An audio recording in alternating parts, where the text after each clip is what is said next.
What's up? Welcome to the World Hard Enduro Podcast, where we are dedicated to following the world of hard enduro.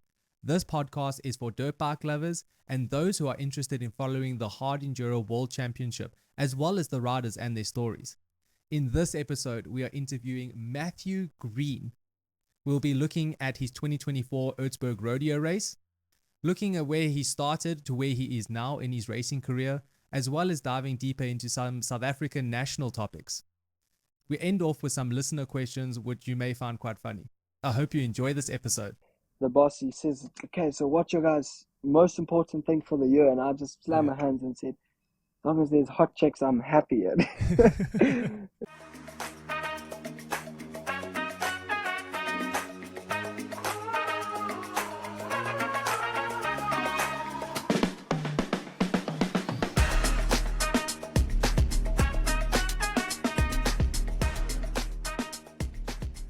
Matthew Green, what's up? Welcome to the World Hard Enduro Podcast. It's an absolute honor to have you on our podcast. You are our first guest, and yeah, what a lack of time to have an SA boy joining us inside the studio. Yeah, it's nice to be here. Hey, thank you very much. I hope you can hear me and everything's all well. I'm just in the workshop here, so there might be a couple mechanic noises coming in the background, but I'm very glad to see you again as well and catch up. Yeah, it's been a minute, man. Listen, but fresh off of an incredible ride at Erzberg, man, you had us on the edge of our seats. And I think that I'm not speaking just for us. I'm speaking for the hard enduro community and also South Africans, because, man, we were sitting there biting our nails, wondering whether or not you can actually make it. Yeah, it was tough. I did exactly the same thing 2 years ago. Came in with 3 minutes to spare, so cut it pretty fine, but it was everything I had in me, so I'm glad I made it, and it makes a big difference. That was 2018, if I'm not mistaken. You were in Lazy Noon with 8 minutes to go. Very similar situation that you were in this ride, and you came in with about 3 minutes left, right? Yeah, that was 2022 was my first finish at Erzberg. Yeah, I did it in 2019, but I mean, I was 16 then, and I got off the start in the first forest. Somebody, it's just chaos. Somebody launched their bike and it was coming for me. It jumped out the way and it landed on the back of my bike, which was a Husqvarna at the time, which just completely snapped the whole subframe from on the top, both sides of the bottom. So pretty much the whole back of my bike fell off after I went up vacillating. So I didn't get very far in the race, which was very disappointing at the time. But I'm glad I can finish it now. It's come a long way since then. Yeah, I've had the privilege in preparing for this podcast, looking back at where it all began, and it was it's a pretty crazy and inspirational story, and just to see where you were started and where you are now, it's pretty cool. But back into Erzberg, I want to talk about the parade, man. That parade looks so crazy. What is the most craziest thing that you've seen at the Erzbergrodeo parade? It honestly is, like, really, it's gotten worse and worse better and better every year, should I say, because just the amount of people that arrive and turn up for this thing. This year they delayed it by 2 hours because of the rain. So normally starts at 5. So it started at 7 this year. And it was like, all right, I went and did it and got stuck in. Unfortunately, I'm not allowed to do it on my bikes because the team says I'm not going to behave and, But anyways, it's understandable. I get where they're coming from. So I just hop on other people's bikes and run around and, cause some havoc with everyone. But it went on forever. I was in the parade until eventually I was like, okay, my lungs can't handle this anymore. It's too much burnout smoke, too much fumes. So I caught a lift back up with Paul. Me, Paul, and Carl Flanagan were actually on the bike together. Like, anything goes at the parade. It's so sick. Like, the guys just have such a good time. But we still had dinner up there in the mine with the team, chatted about bike setup and everything. We left at about 9:15, and we were stuck in the mine. We couldn't get out. So we had to sit in traffic for about half an hour while the guys were still finishing up in the parade. It was crazy. They just go on forever. a shout out to the Red Bull live streaming because, man, we saw some guys on skis getting towed on a bike, skiing I through. saw them as well, eh? I saw them too. I've got it on my GoPro. I couldn't believe it. And he did the full lap on skis, and then he showed me. I actually went and chatted to him, and he showed me footage of them skiing down the downhills that we're racing on, like down the slopes of the miles. No, the guys are loose. Eh? The people that come to watch Erzberg, you've got to be pretty loose to be able to come there for 5 days. No toilets, no showers, in the mine, it's either going to be muddy or it's going to be dusty. There's no in between. So there's no luxury. You've got to really be passionate about motorbikes to come and spectate at Erzberg. Where does the parade actually start and finish? Is it a loop or does it Basically, the mine is up a little bit from the tiny town called Eisenhut. And Eisenhut has one road that goes through it. So you start in the mine. Everyone, you can see them, they start revving their bikes, whatever, but they park there in the mine still, and then Carl comes past, and you go down and you follow him down into the town, and you go along the street, you turn, and you come back through the second entrance of the mine. So you do a loop. It's probably maybe 2 kilometers long, and when you drive through, I know that that road had just been redone, so it was brand new tar. With one single road that goes through Eisenhut. It was fresh. It hadn't even been painted yet. So when we left there, you can see there's just holes everywhere, all on the tar from just burnout. So. That's crazy, man. And it seems like most of these guys end up inside the beer tent afterwards, right? Because it just seems like such a jolt in there. Me and Carl, we were waiting in traffic, and we could just see the people coming in and turning straight into the beer tent, and we were very, very tempted to just go have a look. And see what's going on in there. I think you can get quite involved quite easily in that beer tent. Yeah, for sure. And then moving on to prologue, man, ridiculously fast speeds. Do you know what was your top speed actually in prologue? Yeah, my top speed on the first day was 132, and my top speed the second day was 135. But I'm sure I could have got to about 138 on the second day because we changed gearing on the bike just to see if it's going to be better for next year. Which it was, so that's good. But I know some of the guys got up to some really fast speeds. Maybe more of that. But yeah, the Akrapovic speed test was clocked in something like I think the fastest it's ever been is 193 or something ridiculous, which was mind blowing. Joe Sala. Yeah, I know him. So. Yeah, he did it on they had that Erzbergrodeo adventure bike edition. I think it's an 890. And he did it on that bike. He's an Italian guy. Pretty crazy though to go so fast. But we don't do the prologue the same as they used to. There used to be one straight right at the back that was kind of flat and had a blind rise in it. And I did it once in 2019, but since then they've changed the direction a little bit. So that's where they really got high speeds. And the track it seems like most of the guys are getting the fastest times in the first day, right? Because by day 2, you've got 1,300 bikes and rear wheels just absolutely ripping that track up. I can only imagine that it must become super rough and bumpy and a lot of braking bumps and that. Or do you actually see guys go faster on the second day, or do you just want to kind of save your life and not try to go for it? Yeah, that's exactly it. The second day it's difficult to go faster.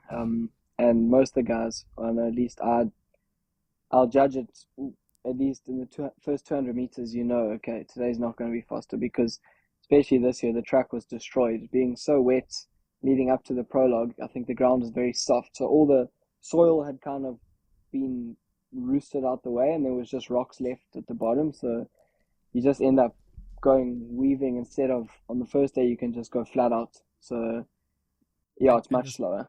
Your starting time is based on your number that you get issued, so where you finished last year, or how does the starting for prologue work? Yeah, exactly. So how you finished the year before is going to be your number for the next year. So this year I was number 11 because I finished 11th last year.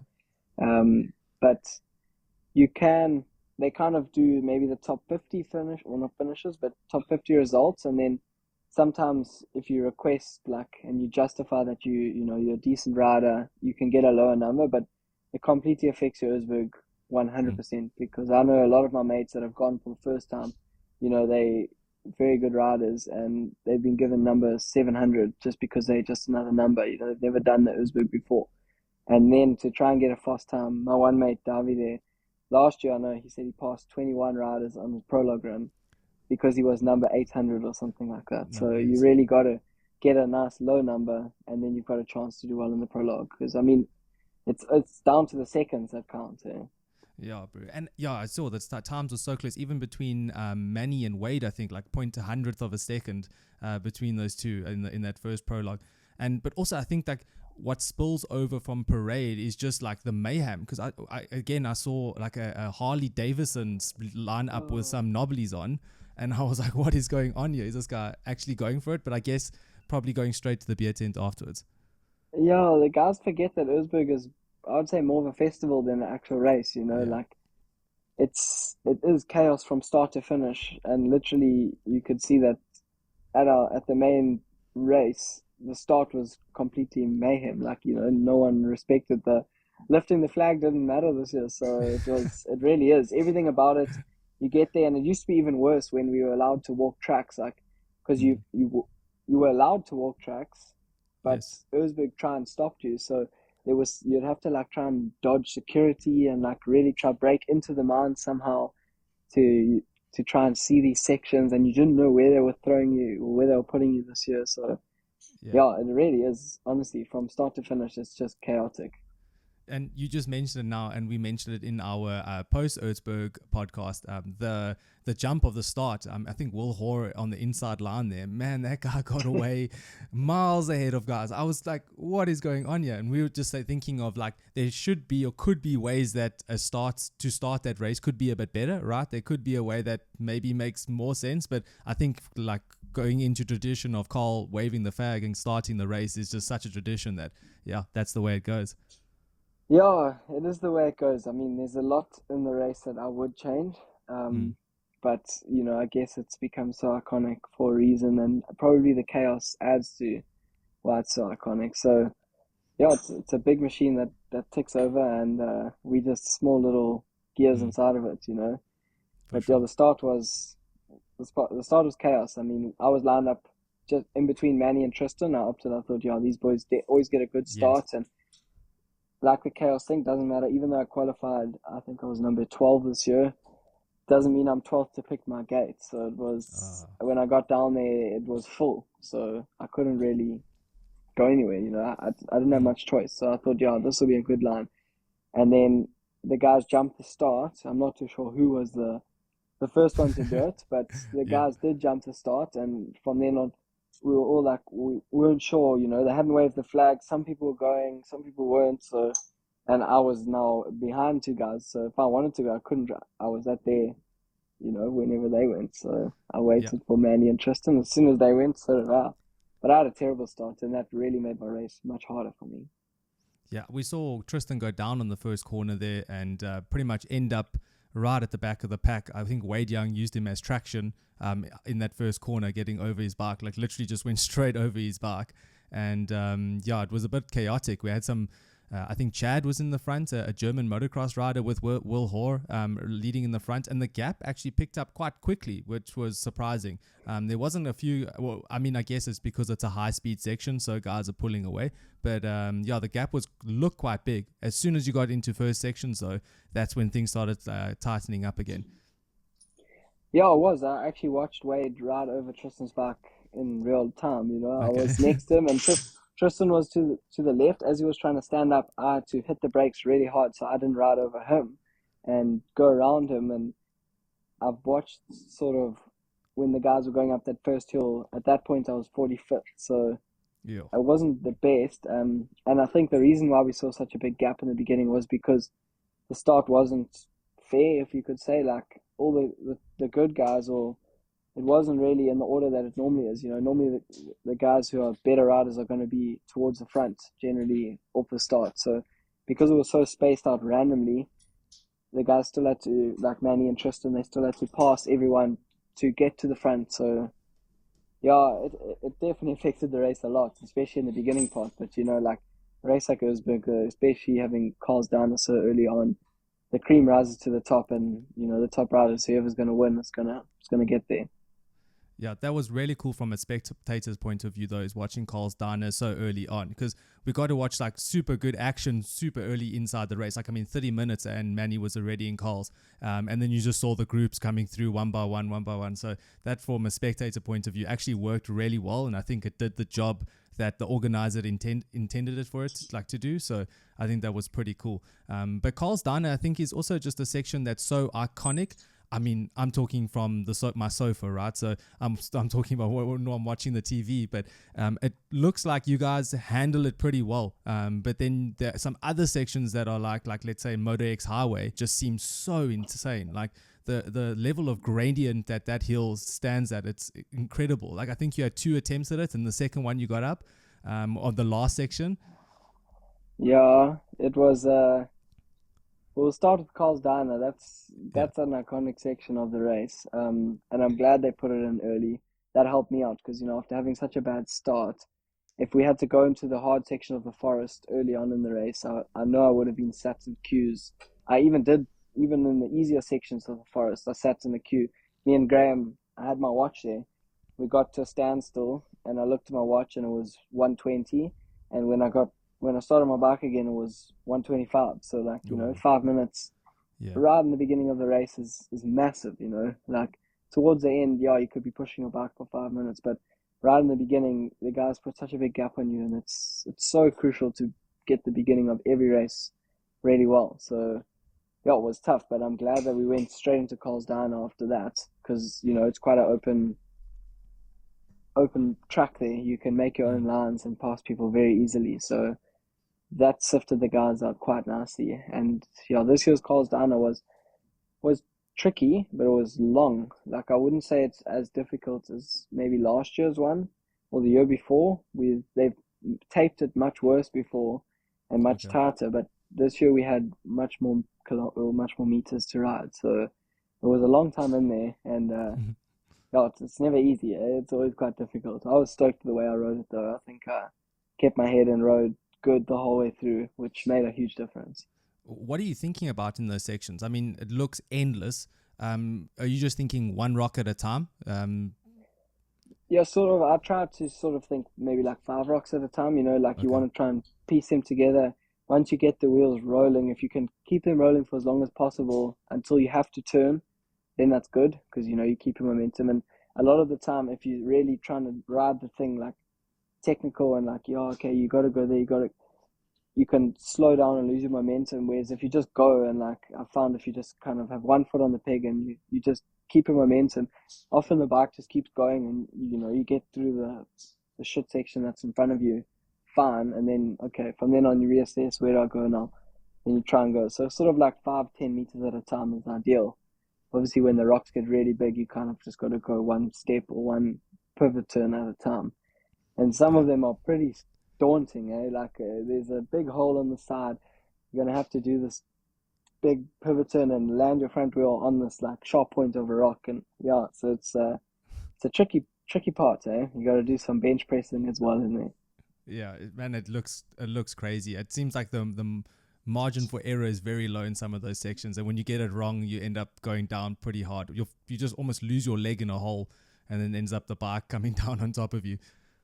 Yeah, you could definitely. I've had my bike slip into 1 or 2 holes, and then it's not pleasant when you're like sort of back wheel stuck in something, in between 2 rocks. Those rocks are so sharp and it's got so much traction, which is great if you're riding them, but if you're stuck, it can really hold onto your bike and your tire very tight. It's hard to pull it back out. Do you often lose your chain in those sections? Because I could think that that would be a section that you would drop a chain quite easily, or is it not such a common thing to happen? Yeah, I haven't dropped my chain, but you got to be mindful of that as well. Like if there's a tight gap with 2 rocks, don't go through that, because your wheel's going to get stuck in that and it's just going to cause problems. You can bend your disc guard, you can bend your chain guard as well, but we do run very strong chain guards on the bike to prevent dropping the chain. But you got to be very, very mindful of that and where your wheel placement is while you're riding through Carl's Diner. I guess it's something you just kind of learn by trial and error, and Do you ever think of especially this year, because Carl's Diner looked pretty dry? I know it was raining then, it was quite wet, but it did look pretty dry inside Carl's dinner. Do you think of tire preservation at all in those sections, like trying to manage that tire, because you've still got, as I said, some quite technical sections coming up that you need all the traction actually to get going? Yeah, absolutely. I think keep tire preservation in my mind at every race. Cool. Because especially at Erzberg, you got like Motrix Highway, and that's where it really gets difficult. And it's forest and slippery, and that's when you need your knobblies to still be on the tire. So, you're not going to rev or spin the tire unnecessarily at all. Like, I mean, I don't really, in the whole of Carl's Diner, I don't think my revs go above half of what the bike can do anyways. You don't really have to rev the bike much. There's so much traction. If you just smooth, you get over everything you need to. And if you're going to be spinning and lighting your bike up, things get out of control. You're going to waste energy and waste the tire. Yeah. The exit of Carl's Diner looked pretty. The second part of Carl's Diner looked pretty like hair raising, right? There was a checkpoint there. I'm not too sure what checkpoint it was now, but it was like quite intense, and quite a few guys threw it off onto the side there actually. Yeah, I did as well. I high-sided there, and it was quite funny. The checkpoint lady, she actually was she like shouted. She was like, "Oh!" And then I fell over and I looked at her and I was like, "Sorry, like it's okay, whatever." And then I was like, what am I really saying actually? Because it was quite a big high side, but luckily I could lift my bike back up. It didn't roll down too far. But I saw Graham did that really well. Yes. Coming out, that's the section you're talking about, yeah. Yes. Yeah, Graham, man, that guy's an absolute wizard on that bike, right? It's just, you can never be surprised with what that guy can actually do on an enduro bike in a race like that. No, Graham, I left the weekend with a big smile on my face after interacting with Graham this weekend. So he's one of a kind, eh? It's just one way to put it. We went riding on Monday before the race in the mine. We get to do like a training session before the race, and Graham arrived there, and we get split into groups, and Graham got put in our group, and we were all very happy. And I've never seen Graham so excited to ride and sort of like motivated. We'd ride one or two sections, then wait for everyone to get up and so we could move on. But Graham would come up and go straight back down, ride it again. He probably rode every section double of what everyone else did. So eventually halfway through, we were like, Graham, like, are you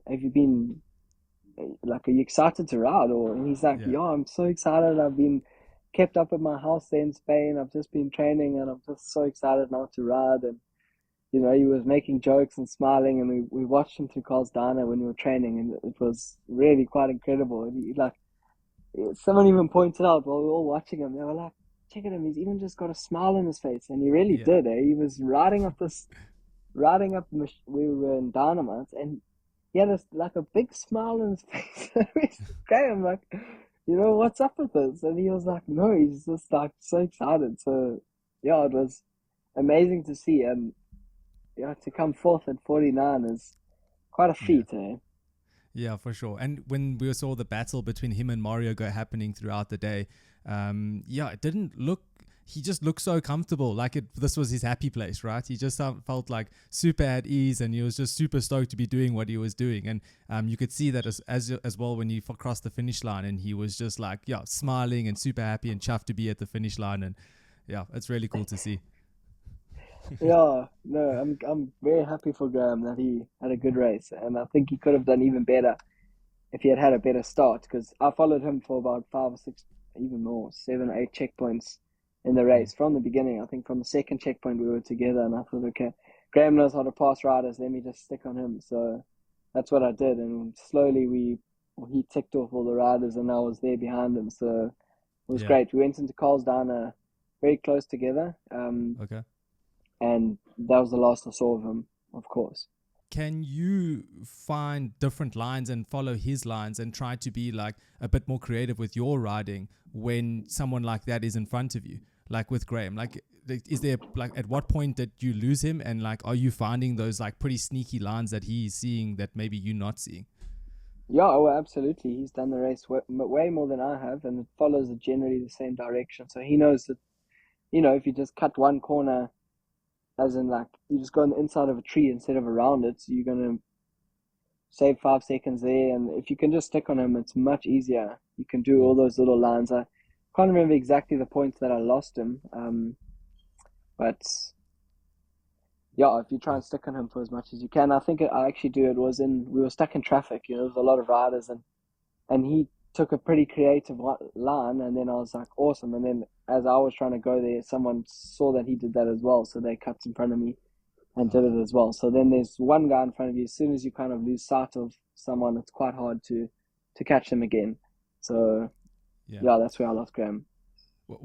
What is the toughest point of Erzberg this year for you? What was the most intense section? It was, for me, definitely Motor X Highway. That was tough, eh? I got there with Johnny and Mitchell Brightmore, and they went up and they started helping each other. And then I thought, oh, here we go. And I looked behind me, there was no one coming.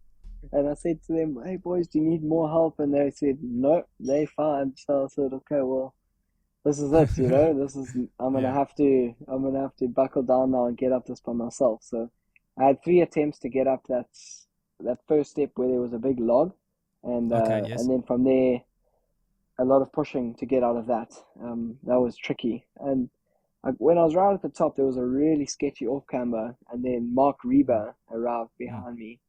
And just before I went on the off camber, Mark said to me, wait, let me catch you and then you can help me. And I said to Mark, I said, no, let me try this first. Like, otherwise I'm going to have to sit here and help you. And I knew time was tight as well. So I think that was in hindsight, a very good decision of mine. And I'm glad I could ride that, be confident in myself to ride that, because otherwise, I only had 3 minutes to spare. And that 3 minutes would have been chewed up like that, trying to help Mark to get up there as well. So yeah, I was stoked, rode that. Motrix Highway was difficult, but I got through it myself, which I'm very proud of. So. Yeah, I mean, we even saw Mario and Graham helping each other through there, through the top tough, section. Yeah, and sometimes, if there's 2 of you there, it's so much easier. All you need is just somebody rolling your front wheel. It doesn't take much effort, and you're going to get up there and use way less effort together. So it's a wise decision to help each other. I mean, me and Wade and Johnny helped each other early on in the track, just after Carl's down, after Machine. I don't know if you heard Billy commentating that there was a steep chute that they put in 2 years ago, which caused lots of problems. Well, that was still in this year, but afterwards they put the next level in as well, which was really steep and quite difficult to ride up. So when I got there was a group of riders down there, and Wade was at the top, and I could see his bike was teetering on the edge. So I said to him, wait there, I'm going to come up. And he said, yeah, okay. And he had obviously hit it a couple times, so he knew that it wasn't so easy. So yeah, I ran up, helped him, and then Johnny hit it next, and then I hit it afterwards. And we all helped each other to get up. That's cool. And then, to basically coming to the end of the race, coming through Lazy Noon, which is a tough section, but easy for you guys at this point, especially from what Erzberg's got going for you these days. And then hitting those those roads, those like kind of freeways coming back into the finish. I'm sure you have some sort of timing device on your bike, like a watch or GPS or something that's telling you where you at on that 4-hour mark. Like, what are you thinking at that point? Like, I need to hook 6th here and go. Yeah, it's a great feeling. Eh? It's kind of like, it's awesome. You're on like the final stretch, and you've got it. You're in time. I was quite tight this year though. I got to Lazy Noon, which is a climb that's not too difficult. I mean, it's quite hard, but I've always got it up first time. But this year I had to have 3 goes at it, and my one mate was there, and he was filming. My mate Frank, and he says to me, he's like, you got to get up now, like you're right here. And I was like, fucking, I know, like, I'm trying, I promise. Like, it was, I was like, come on, get on with it and let's get up this hill, because it's not that difficult. But I just kept messing up. They taped off the way you normally go, so you have to like kind of start from nothing, and I was just messing up that first corner to get up there. But once you're up there, you're like, okay, sweet, let's go, and you got the chopper following you. I had my watch on it's the first time I've had a timing device for Erzberg, because I normally just ride and just, doesn't matter what the time is, I'm still going to be going as fast as I can. So, but I just had my watch there because I use it now for training, tracking my information and data. So, I knew I had, I think, probably 6 or 7 minutes after lazy noon, which isn't much, but yeah, I was on the home stretch. You stretch the Yeah. legs out a bit, hit some puddle. I was hitting every puddle I could because I was like, this is so sick. Like, I was having lots of fun. Yeah, as I said earlier, I think you had so many people on the edge of your seat. I know Taryn here was also just, yeah, she was screaming, saying, go, go, go, and just trying to get you home. And myself and Chris were like, no, he's got it. It's fine. But yeah, I'm sure that you had a lot of people on the edge of the seats in those final moments. Yeah, it's good. Someone has to keep the last 10 minutes of the race exciting because it's been a long 4 hours watching. And I'm glad I could do that this year. Yeah, that's awesome. The last thing I wanted to touch on in Erzberg, and that's something that I mentioned in the last podcast, and that's I find that with hard enduro, you have the sense of like brotherhood through shared trauma. And I think that you could probably relate with this. I think like when the buzzer goes or that siren goes and then they go to all the checkpoints and they zoom into all the riders, participants that are left on the track and everyone's kind of high-fiving and just inside like their zone. It's just such a cool vibe, right? Like, like Yeah. these guys did all of this and they it's a traumatic experience, a hard enduro, right? It's not an easy thing to do. So all these guys that getting to that point together, I think is such a good feeling, and you can see it through the camera as well.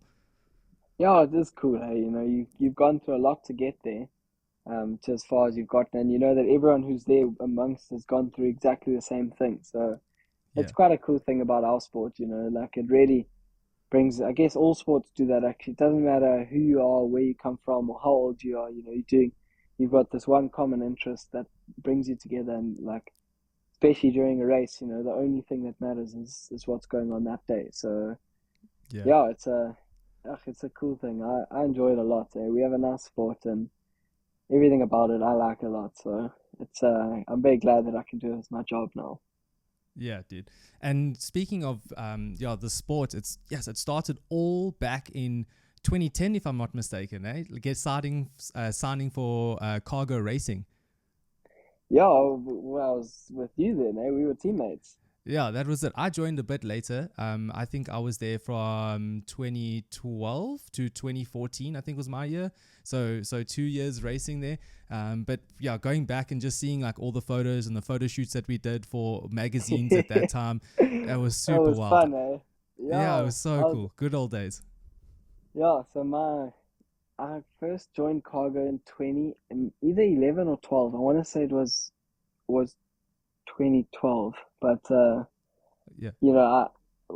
I just started racing. Yeah, it was 2012 because I just started racing and I wanted to do nationals, and my dad was quite stuck on the farm and my mom could come with me to the races, but now if we're going to race in PE and stuff, it's logistically it becomes quite difficult. Just a Yeah. mother and his son driving everywhere or whatever. So we reached out to Cargo and asked them if they could just not sponsor or anything, but just kind of take my bike to the races. I said, oh, race in whatever colors, t-shirts, whatever you guys need, but don't give us anything. Just sort of have a place for us, a pit for us to be at the races, and that's how it started. And it was just something small, and I ended up almost winning. I would have won that South African Championship, but couldn't do the last race because I had an operation. But it's besides the point. It was just something for fun, and it was such an awesome time. Cargo was such a fun team and such a nice group of people in it. And Nick van der Berg, I'm still really good friends with him, as well as Greg Blackwell, who's the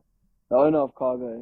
He's such a nice guy. So we really had a pleasant experience in my first racing team. Yeah, for sure. I completely agree.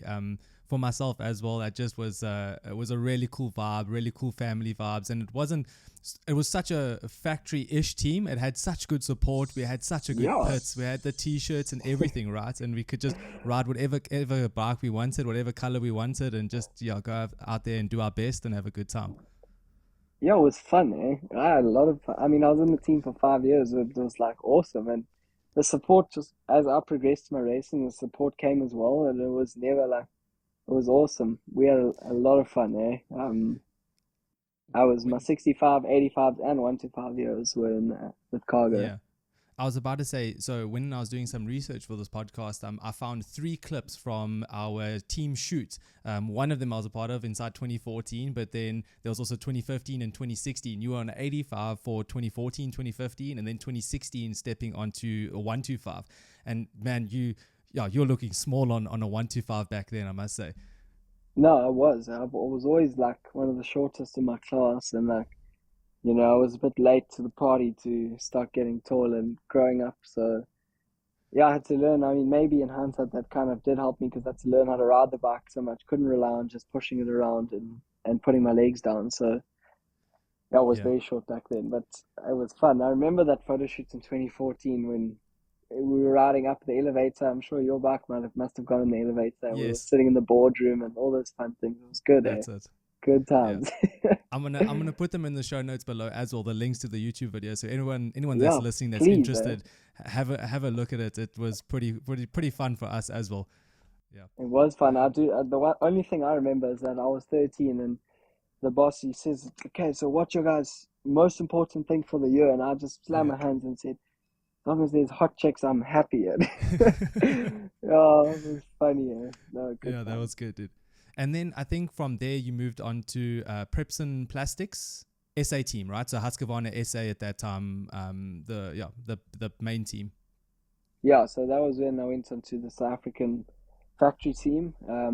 I was getting some support from Husqvarna through Kargo, and then which changed to Liquimoli. So Mm. wasn't much changes going on, just sort of different colors. But yeah, Peps and Plastics, Ian Pepper, we're Yeah, still in touch. He's a nice guy, and he supported that race team for a few years. So that was a good time as well. And that sort of, I would say, kicked off my career overseas because through Husqvarna South Africa, I was able to meet the guys internationally, and then they gave me support for my first 2 years racing overseas. I actually was even given my first year they gave me a standard bike, and the second year they gave me it was like a factory bike. It was crazy, that thing. So yeah, it was awesome to come over and experience and do some races here. Yeah, it was cool. I enjoyed my days Husqvarna. yeah, dude, and you did pretty well as well. So sixth on Roof of Africa back then. I mean, I think C2 Sky you got a fifth for that Yeah, fifth, 2018 eh? year.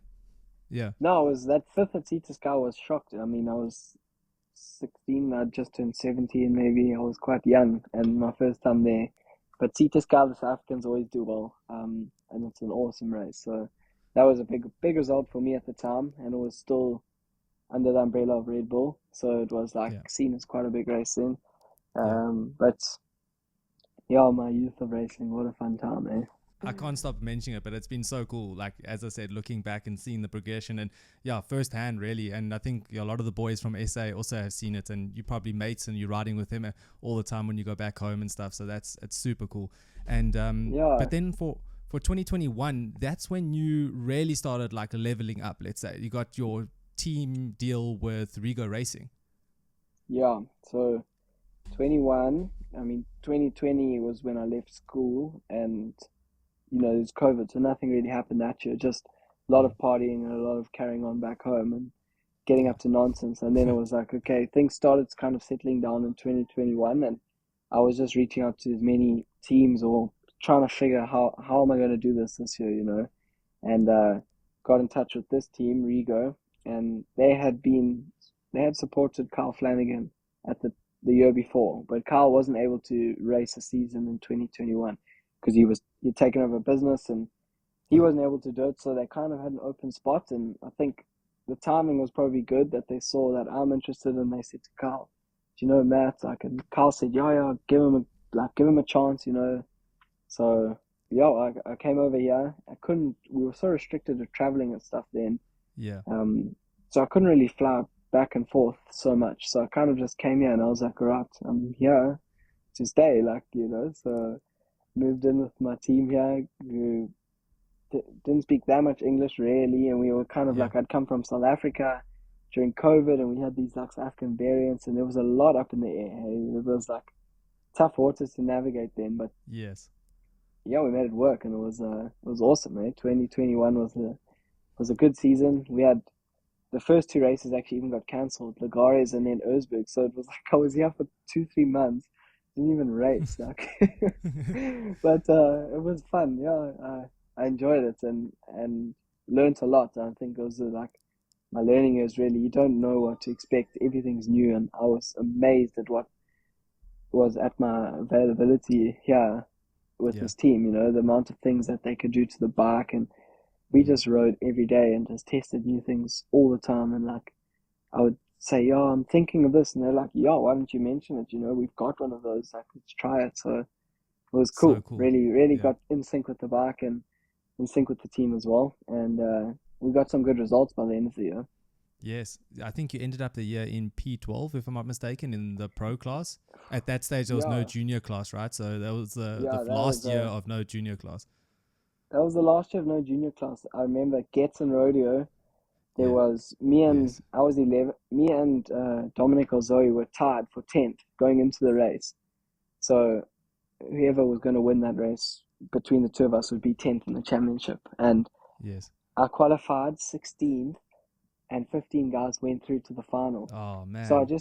I just didn't get any points. And in the final, Dominic actually had a problem with his bike, so he finished last, which gave him 1 point. So Oh God. dropped me down to, I was so frustrated. Honestly, I was so frustrated, and I had like also a bonus that was going to help me so much if I was in the top Yeah. 10.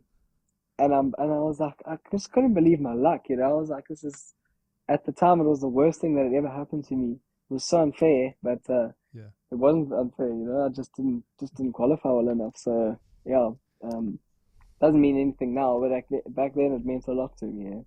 Yeah, I think definitely turned or learned from those mistakes for the following year, in 22, right? And yeah, took home the championship for the first ever junior hard enduro world champion.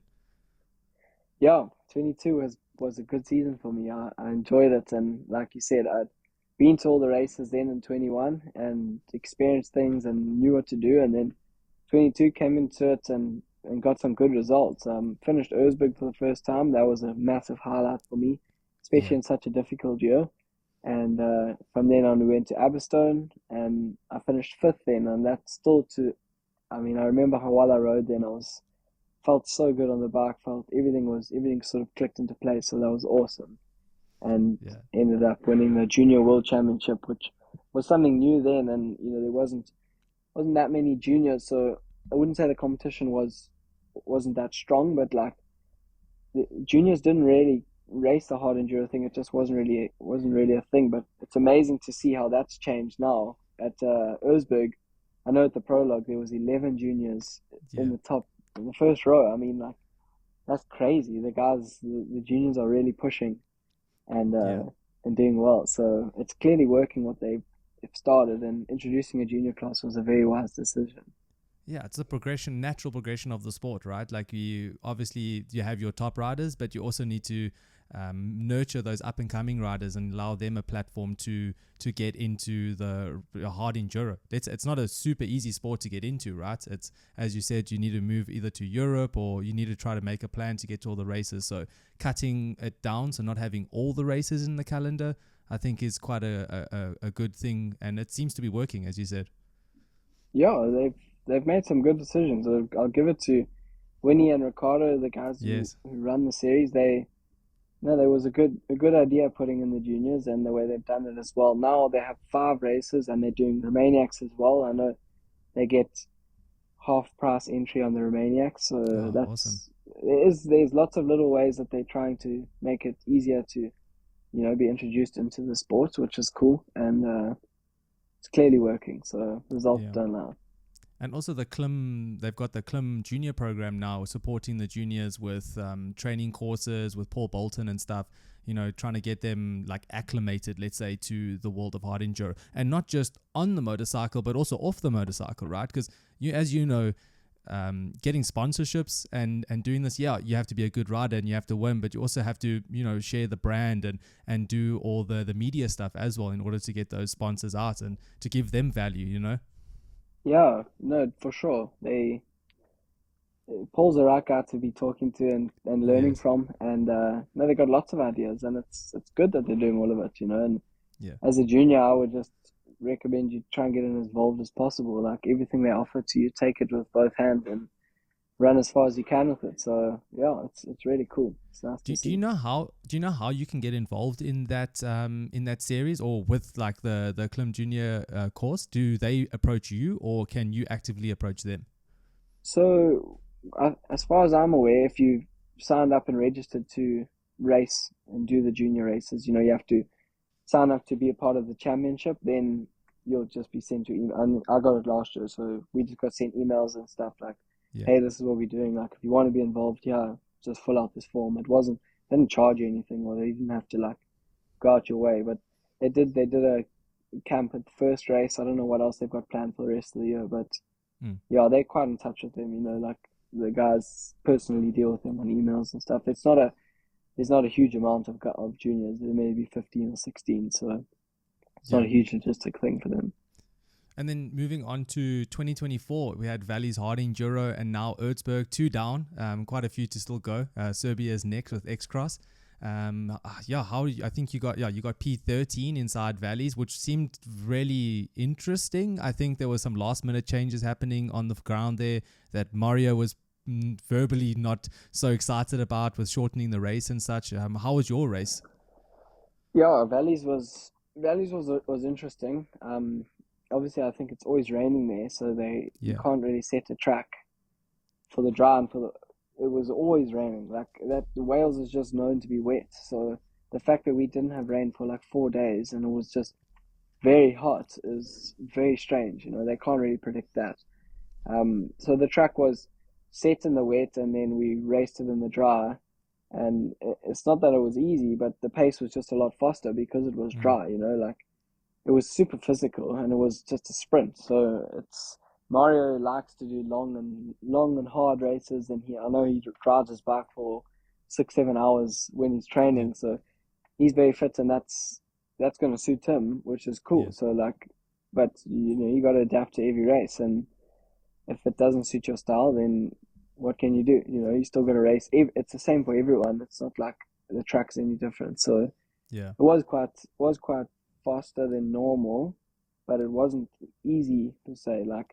It was so intense. We had no time to rest the whole race. The track was in your face all day, and it was hard work. I didn't have a good result. I wasn't riding very well, and I'd had a knee operation 3 weeks prior to that race. So we were really on the fence whether I was going to do the race or not. So I'm glad I was there. When I was racing, I was in sort of racing condition, I would say. My knee didn't hold me back really, but just being off the bike for 2-3 weeks before doesn't really help, and in your mind you're cautious to dab your leg, and it sort of affects everything. So it wasn't my best result. I wasn't too happy, but I didn't mind because at least I could be at the race and get some points. But Wales, I mean, I don't think that'll ever happen again. And so I packed lots of umbrellas in the race van because I thought we were going to get so wet, and we used all of the umbrellas, but to give us shade, because it was so hot. It's so strange. Yeah, we saw the organizers busy watering the track right at the start to try to keep the dust down. The dust was ridiculous. Honestly, it's in an old mine, so I think all that ground's been processed before, so it's been broken down to really, really fine dust, and that dust was crazy. Yep. And then I wanted to ask you now, because we were speaking about Rego, how's your Italian coming along? No, bene, Io parlare italiano molto bene. Yeah, I'm trying. It's coming along a lot more this year than it has been previous years, because my girlfriend's here with me and she's actually studying Italian. So that helps quite a bit. We often, wherever we are in Italy, we just try and use our vocab as much as we can. And I feel like I've gotten to a point where I can understand almost anything. Your basic conversation, for sure, I can understand that. And then they can understand what I'm trying to get the message across. I mean, it's not in the correct phrases and tenses and whatever, but they get it. So we're getting there. The ball's moving, not at a very fast speed. But I think it definitely helps with just getting around and just being part of the culture, and you understand the culture from a different perspective when you just understand the language a bit better, right? Yeah, for sure. We love the culture here. I mean, it's my 4th year now being here for the season, so I enjoy it a lot. It's funny, every time I go to another race, even we were in Austria I was there for a week. Honey was there. She's my girlfriend. She was there for 3 days. As soon as we crossed back into Italy, we were like, oh, it's so nice to be back here. We really enjoy it here. It's cool, and the food's great, and the people are cool as well. Italy's got its own sort of special atmosphere, I would say. And we've embraced it and we enjoy it a lot. That's super cool. When do you plan to go back to SA? Like, what's your schedule looking like? Are you going to go and race any of the national hard enduro races that's happening in South Africa? Oh, I would love to. There's Mm. I did the first one because I was home. There's one going on, might be this weekend. It's in Hilton, which is where I live, and that's going to be such a cool race. Like, I'm so Yes. bummed that I'm missing it. They're even doing it. They're doing it like a straight rhythm in the one shopping center right in Hilton. So that's going to be so much fun. I Yeah. would love to be there, but I can't. So I'm here in Italy for until Serbia, and then straight after Serbia, I'm flying back home to South Africa to go hunting with my dad. We're going on a bird shoot, so that'll be quite cool. A couple of days Cool. there, and I think I'm home for 4 or 5 days, and then fly to Indonesia. And we're doing a race there, the Ooh. Huseletan race, and then from then on back to Italy and carry on with the rest of the season. Cool. We might see you in Indonesia. We actually busy planning to be there as well. So that'll Yeah, be cool, quite eh? cool. That'll be No, pretty it should be sick. fun. It'll be interesting how the race goes. They're wanting to introduce it into the World Championship, so I think this is a bit of a tester. That's why they invited everybody to Okay. go. So yeah, it'll be interesting to see how it goes. We all on standard bikes there, Okay. I presume. So Yeah. maybe Don't some think guys will anyone's take more flying in parts bikes. than others. Yeah. Yeah, you never know, honestly. I Yeah. think maybe the factory guys might take some things. Their bikes be a bit better than ours, but I'm not too stressed. We'll go out and have fun, and those races are the whole thing's quite an experience. So Yeah, for sure. Eastern side of the yeah, world. no, it is cool. I enjoy it. It's fun. The guys are so passionate and so excited, so it's always fun. But also, just you were speaking about the Hard Enduro SA Champs that's happening in Hilton. It's actually happening on the 12th of July, 12th and 13th of July. So entries are still open. And actually, I Yeah, just want to put another plug. I'm going to put a screen, like the poster over the screen here. So for anyone that's from SA that's listening and in the area, definitely go support. I think it's going to be super cool there through the straight rhythm. They got like a straight rhythm super enduro test at night, which is going to be pretty cool. yeah. I would love, like I said, I'd love to go. Will Slater and Trav have started this series, and the first one was fun. It's nice to race hard enduro in South Africa again, and they've got the right concept and right idea behind it. So I can't see why it's not going to go very far this series. And Yeah. most of the top riders, I would presume, will be there. Yeah. And Hilton is like the hub of hard enduro in South Africa. So what a better combination! It's all sort of like everything come together to one, and it's going to be so much fun. I really wish I could go. Yeah, that's cool. I was looking back this with the topic of SA hard enduro, and I was looking back at like what commonalities do our top South African riders have. And for me, I don't know, you could maybe say I'm wrong, but I was thinking like a lot of these top riders all experienced junior nationals at one point in time, right? Like I feel Yeah, like Wade Young, Travis Deasdale, even branching off into like Dakar, like Bradley Cox, Sharon Moore, all really, really good riders that all progressed through the junior national racing series. And I think that's something that was super cool for the youth development of our sport. Now we still have fast and technical and skilled riders like James Moore, Thomas Scales, and also Tristan Hedgecock. You know, these type of riders are super talented and super good as well. But I feel like to give them a their yeah, own series that they can win and have it televised, and I think that just gives so much exposure yeah. to Well, brands and sponsors. you remember what it was like back then. I mean, that the junior off-road nationals, they were so competitive, and the list goes on. Like you could Scott Bouverie, Yes, Kyle Flanagan. Flanagan, yeah, You just keep going, and it's the more you look at results from back then, you're like, oh, that makes sense. And like yes, back then, I remember it was so competitive. Like the times were so close. I remember yeah, losing a race by 5 seconds and like things like that. We were like 12 years old. yeah, So it's quite cool. I really enjoyed those. The off roads, they were flat out, but yeah, just racing. I guess being exposed to racing back then. I used to race. We raced almost every weekend. I mean, my mom and dad and my sister, like off we went every weekend. It was a given. I think like everything, the whole life pretty much stopped for my family because it was school Monday to Friday, and then normally leave school early on Friday so you can drive up and go racing Saturday or Sunday. Like we Yeah. raced a lot. I did 6 championships when I was on the 85. So Wow. it was a busy schedule, eh? I think we were like 40 weekends off on the year racing. So yeah, it was a lot, eh? And It it paid just to off, have man. that, yeah, have that possibility to do that is really cool. In South Africa, the guys are passionate, and I hope that it can keep racing like that for many years to come. Yeah, I agree. I'm super passionate about the youth and growing the junior side, because that's definitely the future of the sport, right? We have our top riders now, you as well, inside the senior class, which will probably go and take victories further in the future. But yeah, we also need to think about the 65 and 85 riders and make sure that they're getting prepared, and also given the opportunities to race 40 weekends in the year.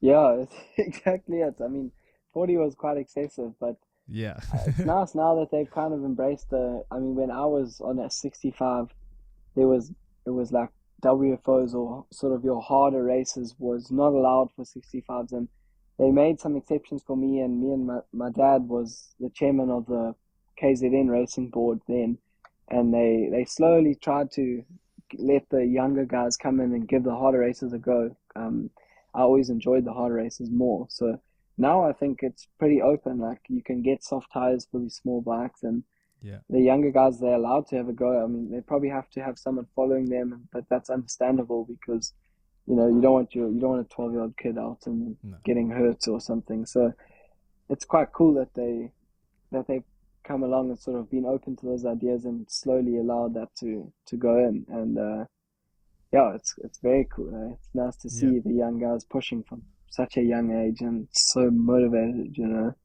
Yeah, for sure. I think that pretty much wraps up. We've done an hour so far, but I just want to end off with some listener questions. I think you saw that we posted some listener questions. We've got some interesting Sweet. ones, yeah. So from I'm Carl, sure you did, yeah. eh?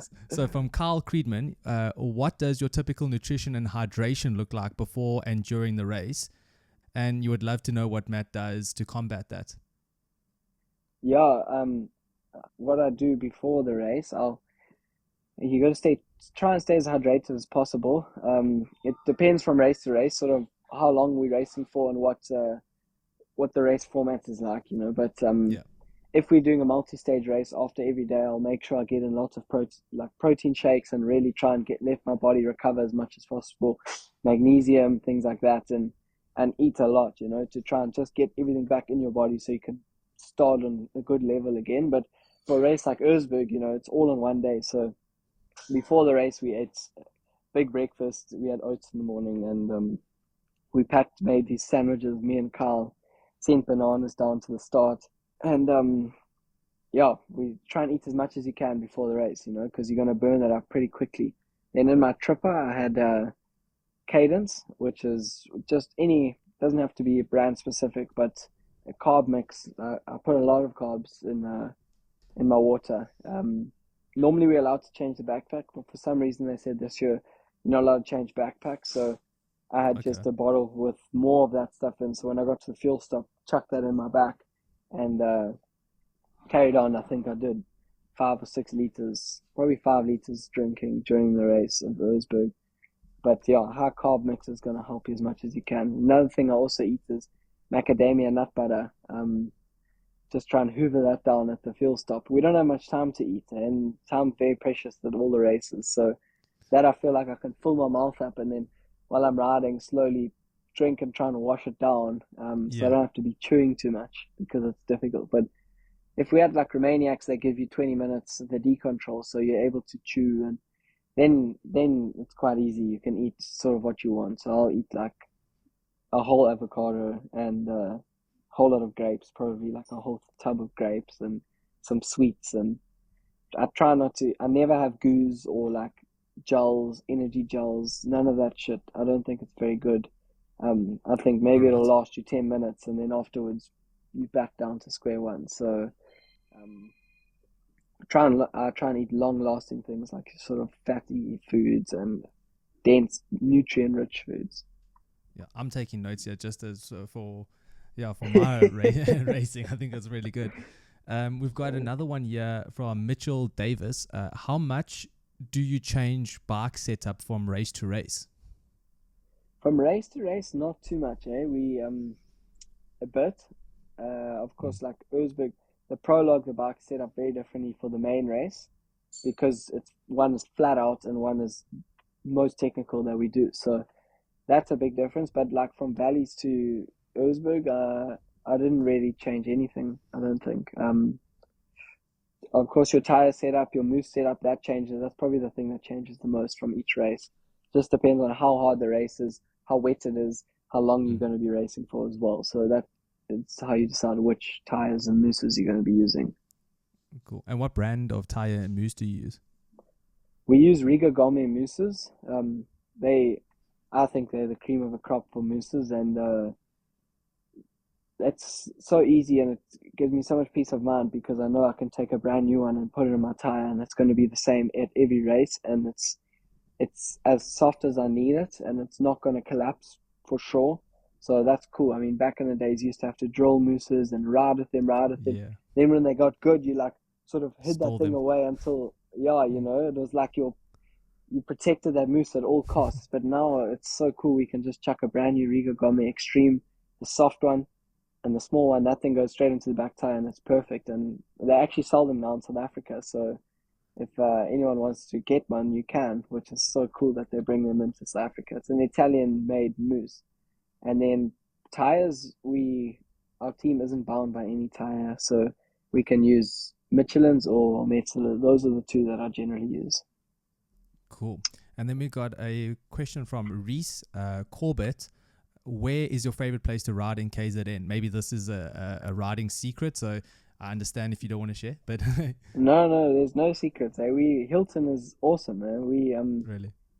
Yeah, Hilton's the best place to ride. We got so many nice tracks there, and the guys are always cutting. And now there's a nice group of riders. We've all got together in Hilton called the Hilton Off-Road Club, and they really actively making routes and cutting tracks, and trying to improve the riding and getting permission from the local people around. And you don't also riding can upset some people because guys they don't mean it, but they don't know where to go or things like that, and you end up riding on someone's land or over someone's trees they've just planted and can cause lots of problems. So the Hilton Off-Road Club is controlling all of that now, and it's quite a positive light. So Hilton's definitely the best place to ride in KZN. We're lucky that we've got so many places in KZN, but I also enjoy riding in the Valley of 1,000 Hills, but I haven't ridden there in at least a year, and I believe it's gotten quite overgrown, and it's changed a bit from my memories, but we've got endless riding in Hilton, going from Hilton all the way to Bull. You can ride until you run out of fuel. That's epic. Then from Jaden is it too late to start your career in enduro in your 20s? Well, you can ask Graham that question. Hey, I think he didn't only started riding enduro when he was like 40. He's been around forever, so it's never too late. Just really, you just gotta. It's all about having fun. So you don't need to worry too much about what career and this and that. Like as long as you're enjoying it and having fun, you're going to be progressing. And if you enjoy challenging yourself, then you're going to enjoy it more when you do well. So just try and enjoy it as much as you can. Not too worried about a career or anything. I agree. I think we just need to put a face of Graham Jarvis's face next to this question, and then don't even need to answer anything. It's just he's a yes. Old, eh? They say he's 49, but I don't believe it. I think he's at least 10 years on that. I mean, he looks a bit older than 49, eh? Yeah. That pretty much wraps it up. Last thing I wanted to say though is I think from all the South African guys, you're definitely the guy that's brought in South African slang to hard enduro. Oh. For sure, you're the guy that. I mean, the amount of comments that we got that were P lacquer were quite a bit, and I think that those videos have kind of gone viral within the guys that understand what it means. We even hear Manny in that using some phrases there. I'm like, hey, that's not from your home language, that's for sure. Yeah, it's funny how that video went so viral. It wasn't intentional, and Yeah, it wasn't said out of harm, but everyone Yeah. knows that as well, which is great. There's been no like Yes. negative comments like you're so rude or anything because I'm Yeah. really not, and I didn't Yes. mean it like that, and it's been seen in a good light. So we'll just have a good time and be lekker. We'll keep sticking to that for now. Yeah. So, Matthew, thank you so much for coming on to the World Hard Enduro Podcast. It's been such an honor, and we want to wish you luck for the rest of the season for X-Cross and then the remainder races of the year. And yeah, man, go give them gas. Yeah, sweet. Thanks a lot, Brandon. Nice to catch up again, and all the best, bro. Keep it up. You guys are doing a good thing. If you made it to the end of this episode, we want to thank you from the World Hard Enduro team. Show your support by liking, subscribing, commenting, and share it with your mates. That truly does help our channel grow. If you've got any rider suggestions or interviews that you want us to do in the future, don't forget to comment in the comment section or just send us a DM on the local social media platforms. I'm signing out, and I want to tell you, don't forget to add gas, boys and girls.